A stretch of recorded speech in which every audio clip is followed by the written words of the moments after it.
Fascism is about to take over Western culture. It is poised to become consistent and unbroken for the rest of history. It fooled us when Hitler and Mussolini and Franco came to power, but you're not fooled this time, are you? You're not fooled this time. Are you against fascism? You are Antifa. You are. You are Antifa. And if you don't like the things that you see on the news that the Black Bloc does and some of the things that Antifa does, there's a way to make sure they don't have to do that. This is what you keep doing. This is how you make sure that this is a non-violent resistance to fascism. Ultimately, what I was trying to get across to that crowd was, back at that time, people, sort of the masses of Americans, were newly introduced to both the alt-right and Antifa. And they didn't really know what to make of either of them, but I think that they saw sort of the alt-right, their weird Trump flags and weird LARPing soldier helmets, and didn't take them very seriously, and so they don't look dangerous at all. They actually look really ridiculous, right? But then you look at the Black Bloc and Antifa with black masks and all black attire, and it looks very menacing, right? And I think it just kind of just on the optics of it was kind of off-putting and made scary people, which of course the alt-right has relentlessly tried to exploit that misunderstanding of it, push it. But so what I was trying to get across to these people is, Antifa or anti-fascism isn't putting on a mask and rolling with a black bloc. That's not what it's about. Antifa is about confronting fascism, not allowing fascism to attack already marginalized and vulnerable people in our communities. That's it. And the black bloc is just a tactic that some anti-fascists will employ in confronting fascism. I wanted to get across to people, you're here. You being here to protest against Ben Shapiro makes you an anti-fascist. And since Charlottesville, things really changed a lot. And with the murder of Heather Heyer by blatant fucking Nazi fuckbags, people really started going, okay, the alt-right are murdering people. There's people within the alt-right that murder people. And then soon after that, that other fuckbag stabbed a few people on a train in Portland, Nazi guys, and attending Patriot Prayer rallies, and deep hiling at them and stuff. And so,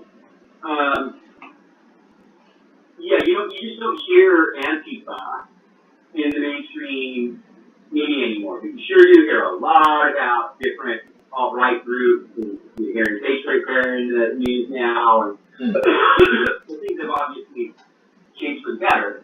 It's not necessarily that a bunch of sort of centrist liberals have jumped on board and love Antifa now. I think they're still kind of intimidated and scared about it. It's just so ridiculous. But yeah, so that was just for that thought. Right. Well, Antifa's been getting, such a bad rap, too, saying that they're violent and, not realizing that they're reacting to, the fascists that are coming out and triggering violence, in any way, shape, or form.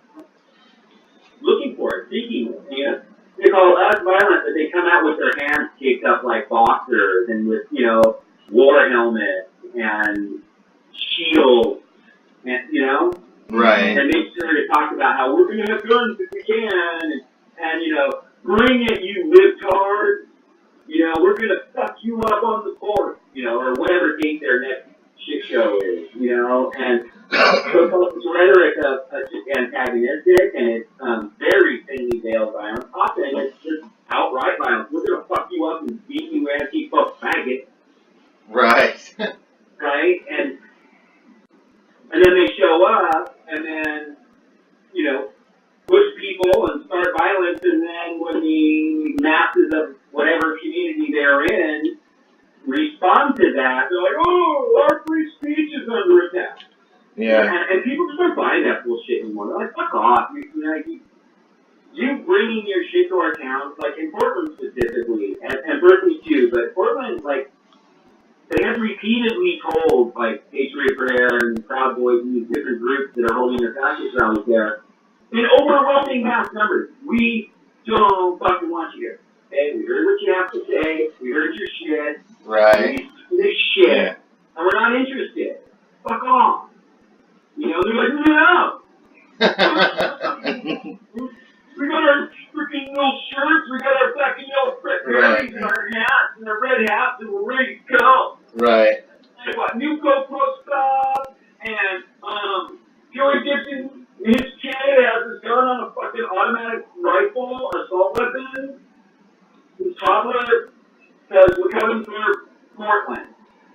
Yeah. I mean, I make jokes and it sounds really ridiculous, but it's dangerous shit. It's dangerous fucking shit, you know? Mm. And it's terrorizing communities. Oh, you don't want us here? Well, we're fucking coming back. Right, and they claim like, oh, it's free speech. You know, like, It's definitely seems like a cult-like mentality when some of their talking points become contradictions, like that we're all or they're all supposedly like easily triggered, wimpy like fags or something, and yeah, we're violent. Like the violence of the left is out of control. The lazy immigrants that are taking all our jobs. Yeah. right. Yeah. Right? The lazy, they're coming all the way here to work. Mhm. Right. And they're not lazy. Yeah. That was, that old comedian Paul Rodriguez used to have that joke where he said, all the white people keep saying, oh, the Mexicans are coming and taking their jobs, but I've never seen a white man selling oranges on the highway, like. Right. So, and nobody thinks to blame the bosses that are hiring them either, Right. And the bosses. Right. Blame to go around on the bosses. Right.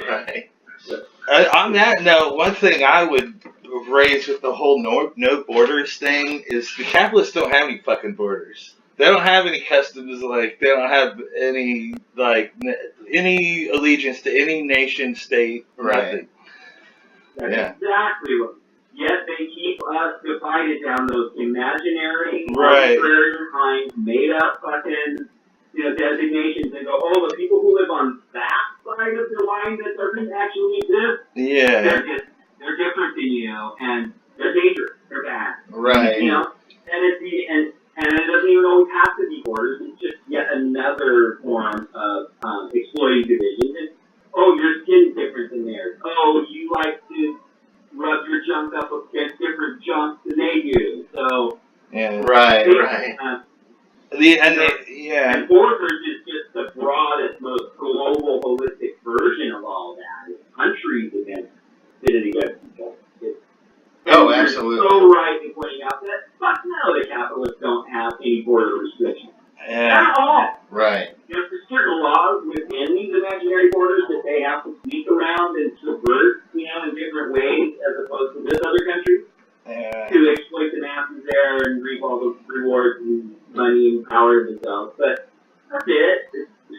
Yeah. That's Right. the only hindrance it is. They don't have to deal with TSA, like. No. They're on their private jets and Right. their landing strips and shit, man. Yeah. Just land the thing on their fucking yacht, Yeah, that's one interesting thing too. Is if you have a private jet, you don't have to get a passport stamped. It's like. Well, especially when you own the airports. Yeah. So. All right. So, to go back to, I wanted to talk about Punks for Progress. How that started. Are you growing and expanding, or are you just kind of like organizing along with other groups. Like what's What's the story? what's the story with Punks for Artists? Well, all of that, but the answer is yes. So we started out, it's me and my Uncle Mike, and we're all punk rockers, from, the early 80s, and, we've always been kind of an anti-authoritarian and foul-mouthed and whatever, right? And, I myself am, I call myself an anarcho-syndicalist. My Uncle Mike, he is a socialist, and, on sort of the more progressive side, I consider myself further to the left than Mike, but, that's kind of our dynamic, and, sometimes we have a slightly different perspective. I think it's kind of healthy. Yeah. But the way it started was, in the beginning of the 2016 primary, he and I were talking a lot about Bernie, and we liked him. We knew who he was, and we were well aware of his past and his history. He used to go on Tom Hartman every week and shit. Like, we knew who he was. And, my thing was, Mike wanted to get behind him, and I was as an anti-fascist politician. It doesn't matter that I like him and a lot of his policies. I stacked some foreign intervention that makes me really uncomfortable. And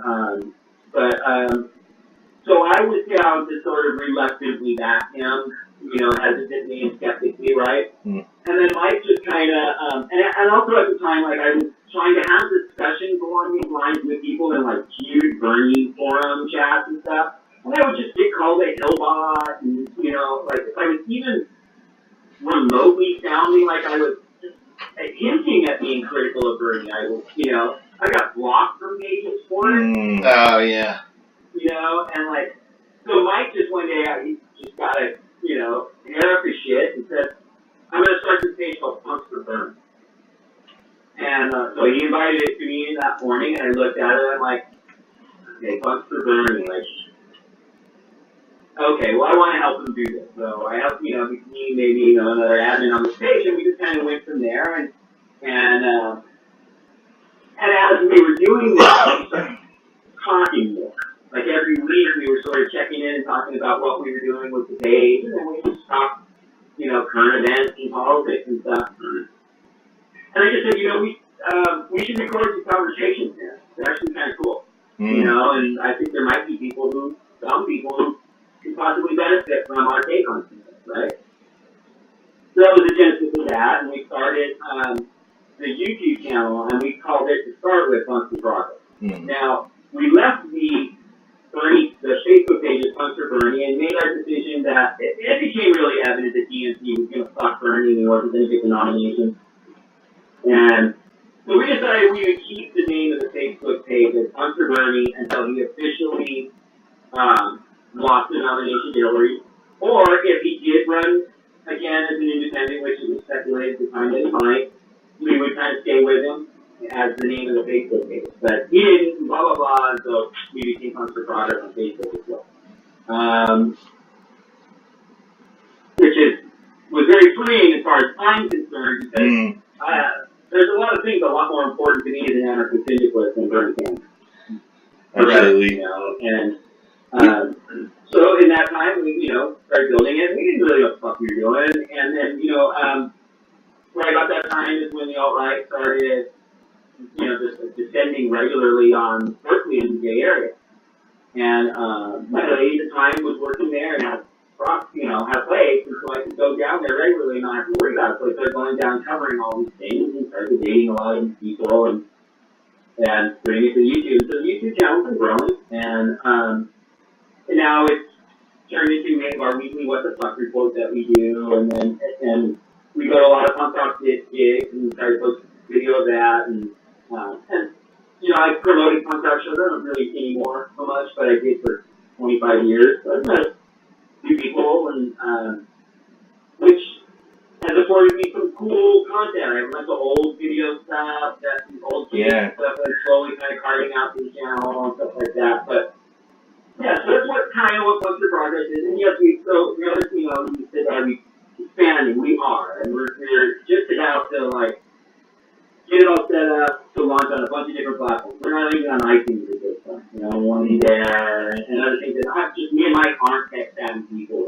and we're like grandmas who can't work with VCR. Yeah. We're in that club. Yeah. So I just learning as we go, and then actually a very good friend of ours, Mike from the Punk Rock and Politics podcast, he got me set up with something I don't fully claim to completely understand at this point, but I have it installed. It's an RSS feed thing and this other stuff where it sort of consolidates a lot of these different platforms into a one-stop shop thing. So he's going to help me explain to me in, third grader terms how all that works and what that is, and then at that point we're going to launch onto a few more platforms and try to do more. So that is in the works. And then also, we do want to expand. Ultimately we decided that what we want Monthly Progress to be is really more of a platform for other people. We really want to boost people. And if you look at most of our content on the Facebook page, we're sharing stuff from struggling marginalized communities and grassroots efforts and street actions and stuff that are about defending oppressed and marginalized people, and right?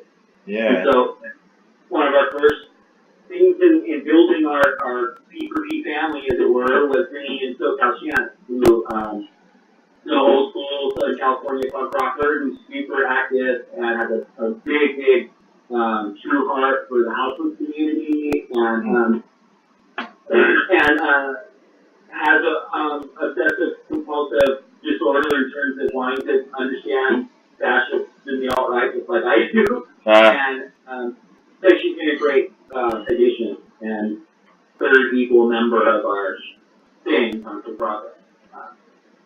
So, she regularly comes on the show. We do the South Shannon team report where she gives us, a few punk rock gigs that are coming up in the next week, some street actions, maybe a forum or a cool workshop thing, that's relevant to the struggle.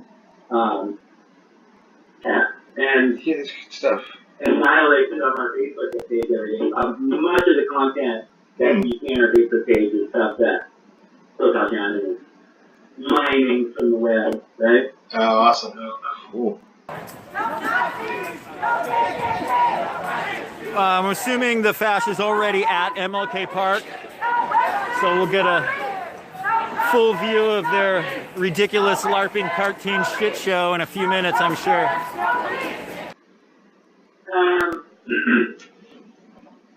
The counter demonstrators all gathered in Olone Park in Berkeley. Okay. And then marched from Olone Park to MLK Park, Civic Center Park, where the fascists have ran their no to Marxism too or some bullshit. So, just to give you context, this was a sort of anniversary of a year ago, where they came to San Francisco and Berkeley on a Saturday and a Sunday. It was August 26th and 27th, I think it was. And that was massive, overwhelming counter demonstrations. The Saturday thing was completely shut down, canceled it. There were 2,000 labor unions and just every left in San Francisco. And then same thing the next day in the park. And if you go on the Monthly Progress channel, there's all kinds of videos from both of these days. But what this was Amber Cummings is the woman who I even hesitate to say organized, made a Facebook event page called No to Marxism in the Bay a few times and told a bunch of people to go to MLK Park. And so she did it again. And what it amounted to was about 30 or so actual fascists showed up at MLK Park. But the 500 plus of us that gathered in Olone Park to march to them were never allowed in the park or anywhere near the park by Refugees Park. So we would march down one street, and the cops would form a big huge line and back us off. And so we would back up, go down another block, same thing. And then that went on four times. And by the fourth time we did it, same thing, standing off, forming a line, and at this point, the black law and stuff, people said, let's not back up this time, let's just stay here, right? And the cops just opened fire with projectiles and rubber bullets and flashbangs, literally, And Goodness. so the mass 500-person kind of demonstration never made it to the park. Now, between the third and fourth time that we kind of marched down a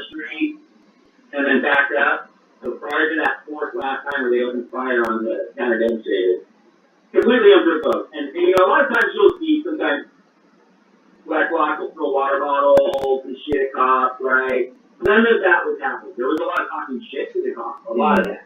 And that's it. Not one can of water or anything that's in front of them when they open fire. I just want to make that really fucking clear.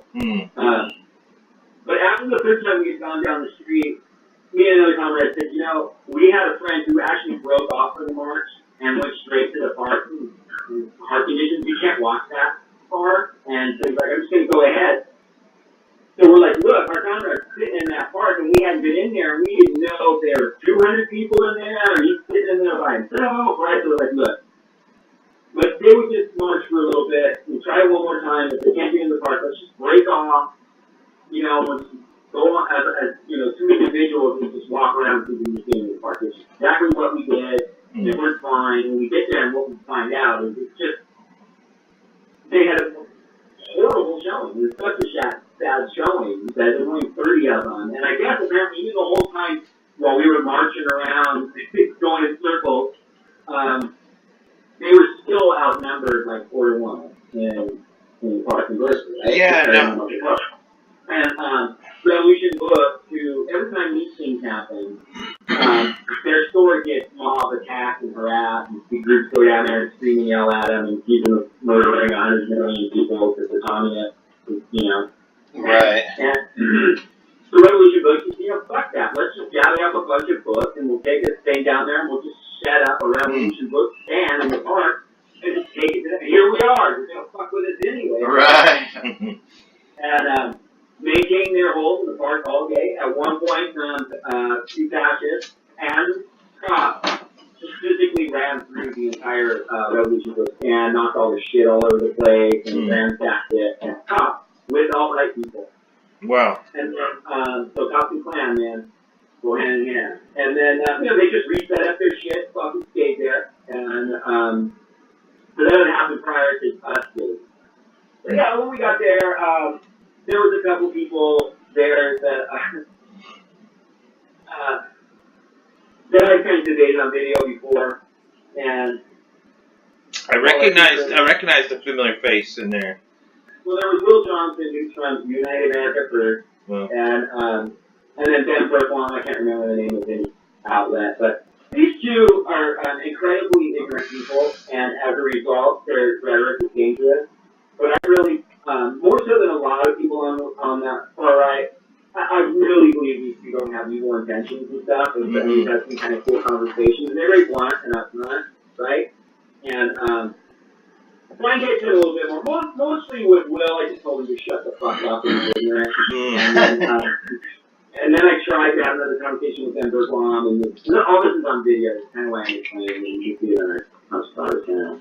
But then there was this other dude who wanted to talk about how this canard that's really primarily pushed heavily by people like Ben Shapiro, that Hitler was a socialist. Yeah. Government Yeah. He was actually elected. Hitler was all about state-run capitalism. That's why he's a not fascist. Individuals. Right. That is not a right-wing thing. That is a left-wing Oh, thing. you don't know what you're talking about. Socialism is left-wing. Yes, So socialism how is he a is anti. socialist, but he's a... God, you don't listen to anything. Rest in peace, Anthony Bourdain! So Hillary killed him. socialism by definition is anti-capitalist. Where is a good socialist country? Can you tell me one that Oh my works? God, you don't even listen. Name Dude. a country I just that told you what works. socialist. You think No, you socialists are capitalists? You told that me shows that you what a fascists fucking are moron. right-wing. They are, dude. They're not. Go You read a don't- fucking book. Go Go which look book? up a Which book? 1930s Which dictionary. book? Which book? Go look up a dictionary before How about gay you? marriage being between a let me man and ask a woman, you. Let me right, ask in you. the Let me 1980s. ask you. What does it What say now? book have you Between read on other fascism? adults, right? If I got to read a book, which book? Which book should I read? The Bible. The Bible's going to teach me what fascism is. I've read the Bible extensively. You need to homie. read the Bible again. Really? You need to- and Which sleep with it verse underneath. is going to do good for me? I don't know, Ben, you got a verse for this Let's guy? hear it. Something he should read that'll help change his life? Yeah, read Romans 1. Really, Romans 1. What's it say in Romans 1? What did Paul have to say to the people of Rome? He said that In his letter to the they were Romans. given Did you know over that, to you a fucking depraved moron? mind. Huh? Even their men did unnatural relations with women, or other men, and the women had unnatural relations with other. Right, because Paul was a huge homophobe, unlike Jesus, who didn't give a shit either He way. did. Hitler It killed was all the sin. homos It was too, sin. but he still It's left sin them. in the Old You Testament, sin in slow the us New down when you're Testament. wrong, Ben Shapiro. But anyways, God bless God, you, you man. listen to Ben God bless Shapiro you. live streams and tell me to read. So I kind of passed out a little bit, and then it just kind of wrapped up, and we were getting ready to head out, and but the police did arrest 21 counter demonstrators. And even though there was about 300 people that were masked up, they pushed this bullshit ordinance about wearing masks. And I don't want to get into the details about people's arrests. I will tell you though that the fucking Berkeley police, they tweet out the pictures and the information of people, of leftists at counter demonstrators that they arrest. They don't do this every time they arrest somebody, but when they do counter demonstrators at these anti-fascist events, they do. And they did that to these 21 people. So fucking disgusting. You know? And it was the same tactic that was employed the day before in Berkeley. There was a much larger counter demonstration in Portland than there was in Berkeley. And a much larger showing, I would say, too, of alt-right. But still, it would be like maybe 300 alt-right and like 1,000 counter demonstrators. So what the cops did is opened the fire with projectiles and rubber bullets and flashbangs and forced the alt-right and the counter demonstrators to have to back up so that then the alt-right could then march. Yeah, I saw some of that, yeah. So like, and I've seen people talking about, hey, well, you know, the cops are just trying to avoid any type of violence, and like, okay, and I think on some level that's kind of true, but, you know, the way to do it is not to fucking indiscriminately shoot people who have done nothing wrong. Right. Yeah. You know, there was a guy in Portland who took a fucking projectile through his helmet that got through the helmet and still cracked his skull. He hadn't been wearing that helmet since he did. Right. And so that's keeping the peace and making sure that the community of Portland doesn't tell a bunch of fucking violent, ignorant fascists from out of state to get the fuck out of our town. Yeah. That's how the Portland Police Bureau deals with it, and that's the way the Berkeley Police dealt with it. Well, I have sometimes wondered if they're actually trying to antagonize the situation. I mean, what's up with that, what was the incident where the cops formed a barrier between both sides and then suddenly decided to walk away for about half an hour or 2 hours? Well, that was what they were doing, you know, a year and a half or so ago. They realized the cops would come up, they'd set up the barrier, they'd keep a line in the middle, and when everyone got all riled up and pissed off, the cops would split. Yeah. And just stand there and let the chaos ensue. Guys go at it for 6 hours, right? And then, you know, randomly arrest a person here or there. Indiscriminately, sort of. Well, we're just going to snatch you up. We had a comrade that was walking through the march by herself, you know, one of like 15 fucking fascist rallies in the area last year. But she wasn't even near it yet. She was walking by herself, and she had a couple of the refuse fascism signs stuff in her bag. They grabbed her and arrested her for concealed weapons, some kind of weapons fucking charge. She had no weapons on her. You know, I'll tell you this was a woman who was a staunch Hillary supporter, and that made her, it further radicalized her and made her into more of a leftist, and she's like super involved. It kind of backfired. But like, why do they need to arrest her?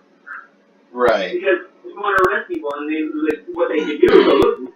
You know, there was a rally organized by Patriot Prayer or whatever, and then 21 counter demonstrators were arrested. Right. So that bolsters this whole the violent left narrative. Yeah. You know? Indeed. And listen, man, everyone looks like the worst type of fuckbag criminal in a mugshot. And it doesn't matter. People that are under duress, they're stressed out, they were just arrested. And I'm like, right. Yeah. You're fucking right.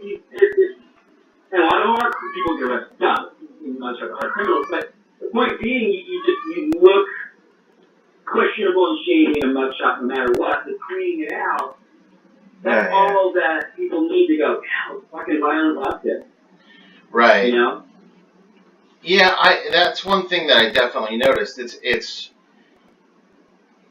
there are plenty of right-wingers, Republican voters, of lifelong Republican voters, who don't know who Patriot Prayer is, don't know who Proud Boys are, don't know anything about, you know, the fascism. But they do know about Antifa. Yeah, and all these reports about, Antifa, they're destroying property, they're they're hurting innocent people, and then when it gets reported that some right-wing nut job is running girls over, killing them, that's nowhere to be seen.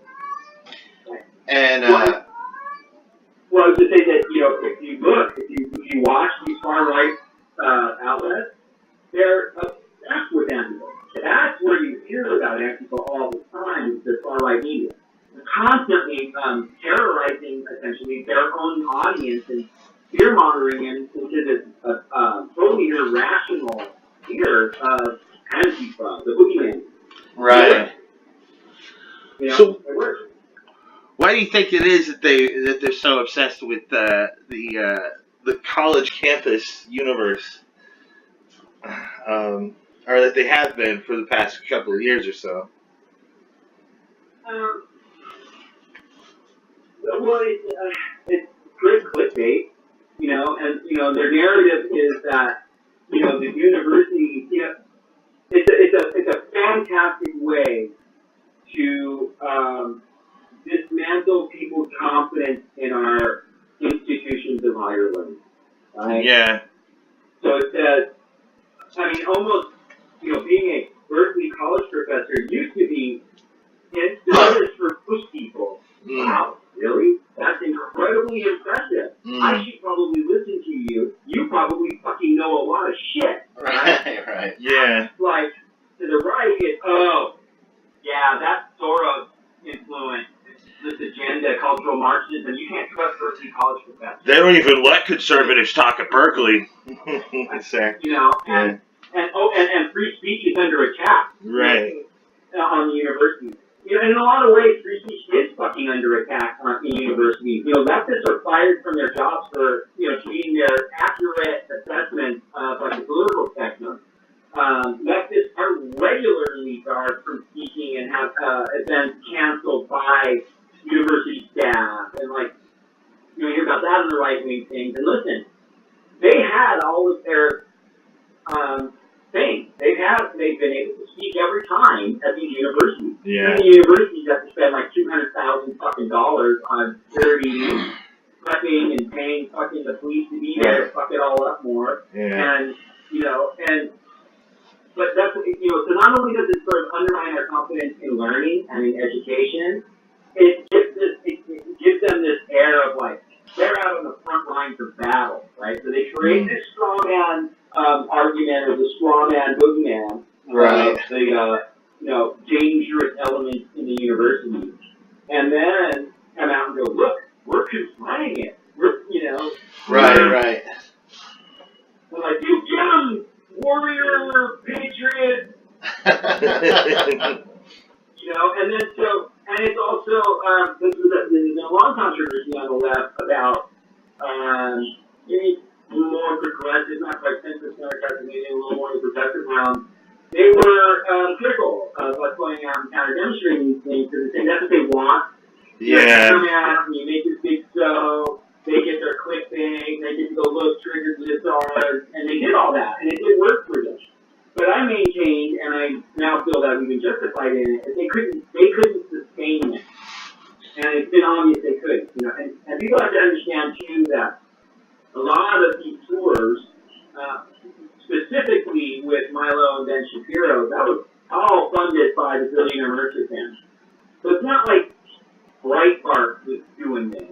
If they were using Breitbart as a platform to promote it, but Breitbart was so and also, so it probably just doesn't serve the billionaire purposes so much anymore. It kind of already serves its purpose. It galvanized and invigorated, the nation's most ignorant and reactionary. And but as you can see, it hasn't been happening anywhere near like it was a year ago. You're not seeing them showing up on campuses anymore, and they're rarely holding rallies. You got Unite the Right coming up this weekend, Unite the Right 2 in D.C., and this last weekend, but they're really just, they went from every week in some city somewhere to, anti-Sharia law, moron protest, or something going on they were doing, and it's just significantly decreasing because sustained pressure from just normal people who don't want fascism. Right. You think it might have something to do with infighting as well? Oh yeah, and that's always been the case with the far right extremists. You know, I remember in the 80s and 90s watching all these Nazi skinheads, or sorry, boneheads, ain't fucking skinheads. But all these Nazi shitbags and stuff back then, fighting all the time, all these purity tests for each other. You only kind of hate the Jews. I mean, we really hate the Jews, you know. Yeah. Right. And there's all that stuff too, like, Patriot Prayer has had issue with Proud Boys, but then they're friends with Proud Boys. I mean, that's not Patriot Prayer, but Oath Keepers. I've seen them kick out Proud Boys from their thing, but then the next time they're marching with them, and like, and then there's you got weird rogue people like he was their big Spartan. He was the guy who got that name on April 15th, and he had this big Spartan war helmet looking thing. And he was all over Vice News and stuff, and he was all bloodied up and fighting like crazy. And I was calling him Trojan Condom Man. Jay Spartan is what took from the alt-right, from the alt-right. But what he realizes, this brilliant guy, after about a month or two, wow, a lot of these guys are actual neo-Nazis. It took him that long, but then so he called them out and said, fuck you, you're racist, I'm not racist.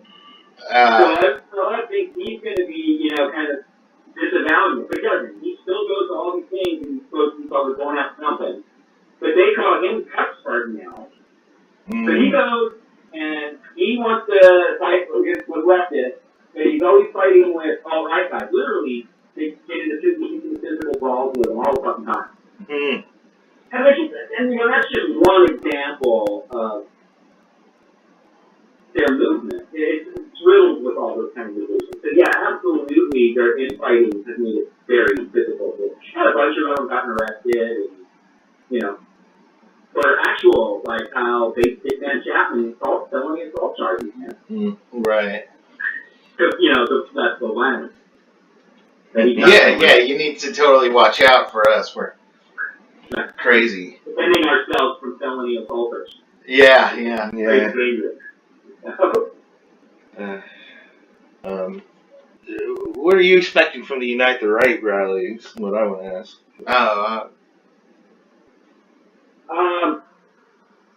Always the worst. It's interesting because it looks like they're going to be at Lafayette Park, and there's a bunch of centrist liberals that have been occupying Lafayette Park for a couple weeks now, chanting Rachel Maddow, and like literally, we chanted Rachel Maddow, and chanting Secret Service. So anyway, they're there, and there's a pretty big number there. And of course, there's people mobilizing all over the country in kind of demonstrations to show up for this. I just don't know. I think it's not going to be the same show. So, what's the thing that's coming out on CBS? It's posting tonight. It's a ProPublica at Frontline TV on Charlottesville. We've seen clips of it for a while now and stuff. And you'll see when you watch, if anyone watches that if Unite the Right won. Now, I wasn't there. I have friends that were, and I've gotten direct, first-person report back from it. But they came just to beat the shit out of people and really be violent and just full-on unleash recklessness. Now, there's always among their ranks people who that is their motivation, but it was like that was the primary. They weren't going there to say anything to anybody. They were going to fuck people up, period. And I've seen from Charlottesville, they make such a concerted effort now to not, to really say, we're not going to be violent, we're not going to be violent. Now, I know this sounds really big, because they've been saying that all along, but there has been a difference. Now, look, if you get even remotely close to looking like maybe you're a threat to them, they're going to fucking go straight to violence. Okay? But they weren't even waiting for that moment that could give the illusion of self-defense to them in Charlottesville. They weren't waiting for that at all. They just got fucking people up. Running wild through the streets, fucking people up. Right. So what I've seen the last couple things that worked and what I've seen in Portland is it's a little bit said, that brief hesitation, looking for that opportunity to fuck people up to still look like you were a victim somehow, right? Does that make sense? So Yeah. I think I can't see this unite the right to being as over-the-top crazy violent, but I will assert that there will be. I mean, there undoubtedly almost always will be. I really hope somebody gets murdered. Of course. So I just don't know. I don't know. Of course, it has the potential to be incredibly violent, and it's incredibly important that, which is all the reason why more and more counter-demonstrators come out. It's been my experience that the larger the counter-demonstration, the violence is significantly less. It's almost like if the two crowds are evenly matched, look out, they might go off. But if you got 2,000 leftists and 200 far-right guys, there might be one or two throw down something. That's it. You know, that's been my experience. So, and it's not that you got to come out in big numbers. It really significantly reduces the potential for that. But they're cowards. They're cowards and they're bullies. That's what they are, man. The alt-right are cowards and bullies. And everyone knows a fucking coward and a bully strikes the vulnerable. Yeah. You know? So it's fascists, too. And you've uploaded footage of that. Yeah. Yeah. So, I think we've got about 13 minutes left. I think we wanted to bring up uniting the left, how we can what we can all try to do to make that happen, and put up a stand to fascism and hopefully capitalism as well. Yeah, well, I mean, of course, it's kind of cliche, but it starts with solidarity. And I think what's really important to understand about solidarity, you don't have to like everyone you're in solidarity with. Mm-hmm.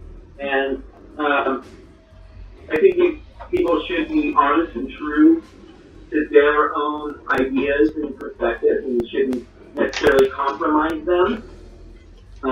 But in doing so, you have to understand that other people have that right too on the left, and we're going to disagree, and where we can find our point of connection is incredibly important. We need to find those points, and especially, you know, a real obvious one is about fascism.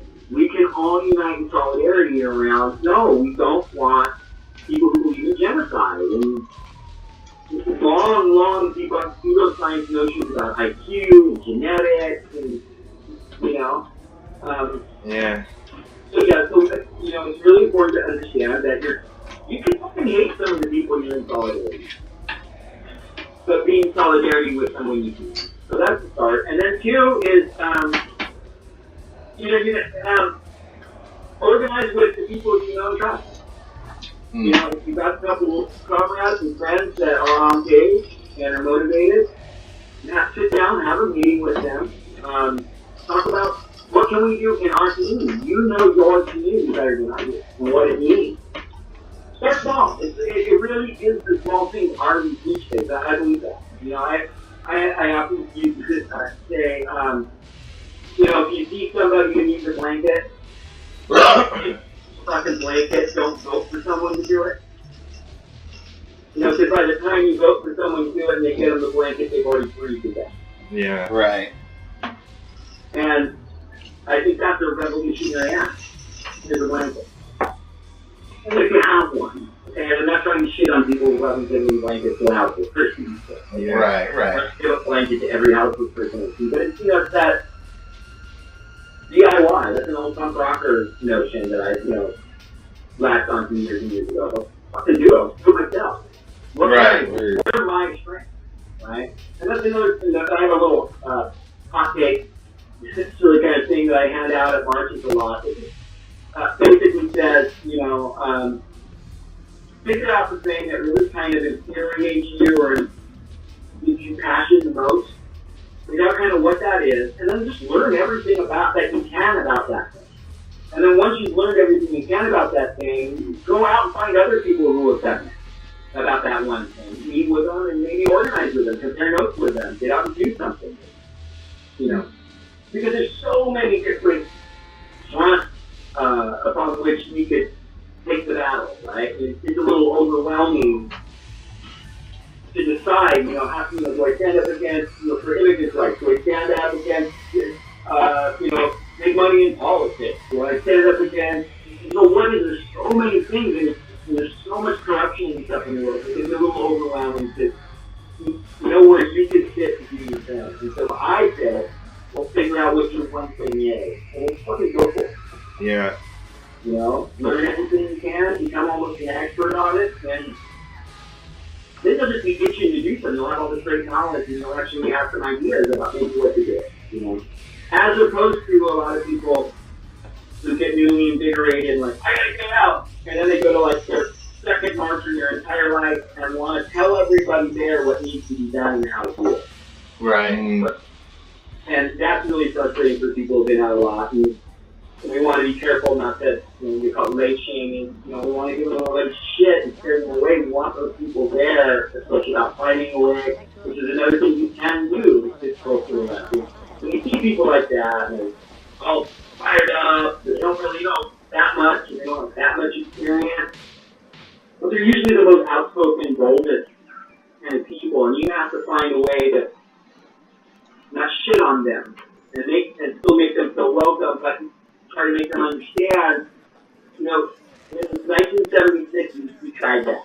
And it didn't work. And I know that really on the surface that was strange, but that's been tried and strong before. And so it's not easy. That's really frustrating. And a lot of grassroots organizers, fucking hard work into making these things happen, and then you got someone coming up and going, you want to do it? You should do it. Yeah. Well, meeting people where they are is I guess, on the short bikini of it, So that is so important, that being a simple concept. I think that's one thing that the left, whether it be, just left of center or center, which would be like democratic socialists, all the way to, socialists, anarchists, Marxists, communists, whatever. There's always been such a focus on within those organizations or groups to like pluck the butt hairs about complaining about the smaller things, and that we forget that our real purpose is bringing community together, to working as a community, to Seems like a lot of energy gets put into challenging others' perceived delusions instead of the common ground. There's a lot of call-out culture that goes a little too far. I'll agree with that. At the same time, we have to be careful, because sometimes a lot of people with the most wonderful intentions can espouse rhetoric that has real-time dangerous effects. Yeah. Right. That's like on the surface, you have to be like, hey, that's not. Like chanting Secret Service, maybe, for example. Yeah. Yeah. Maybe chanting Rachel Maddow's name. Yeah. I think that just kind of plays into the whole alt-right narrative that we're all minding sheep to MSM and need a little. Yeah. Yeah. Not to mention the fact that it's just plain wrong. Yeah. So real quick, is there anything that you want to plug real fast, and maybe even call people out to the Unite the Right, counter protest? Yeah, so I would say, if you go to the Punks for Progress page, we've shared all kinds of links and content about what's going on this coming weekend. So it's really easy to find stuff there about it. And other than that, I would just say, please subscribe to Punks for Progress on YouTube, and you can like share all of it on Facebook. And then we also have the Twitter. Our Twitter is Punks with number 4 Progress, right? That's what, yeah. No, the acronym Punks 4 Progress. Awesome. All right, well, We're going to do a stuff report here in a day or two. I really fantastic talking with you guys. I really do genuinely want to be talking to you all. And you guys just support the hell out of what we do, and we really, really appreciate it. And, we got to stick together. We do. exactly right. And And that's, about your question too, is people gotta do what you guys are doing. Take your time, learn some things, make sure you kind of not talking about it unless you do know about it. Don't be afraid to ask questions when you don't, and fucking record it and put it up on a streaming fucking platform somewhere, and it continues the conversation and boosting other people's platforms. This stuff is really important, Yeah, YouTube is dominating like 70% more right-wing fighting. We need more leftists. On that platform, Yeah, let's take it to YouTube. Take the fight to YouTube. Yeah, and you don't have to be great. You don't have to be super podcast person. I didn't know shit with what we were doing. I still have to know what the fuck we're doing. We fight with Skype and all the different tech stuff all the time, and yeah. So don't be intimidated. Just get out there, figure it out, and do it. Just do something. Awesome. Let's certainly try. All right. Well, thanks a lot, Aaron, and keep up Thanks for keep talking up with the us. good work. You too, guys. Thanks a lot.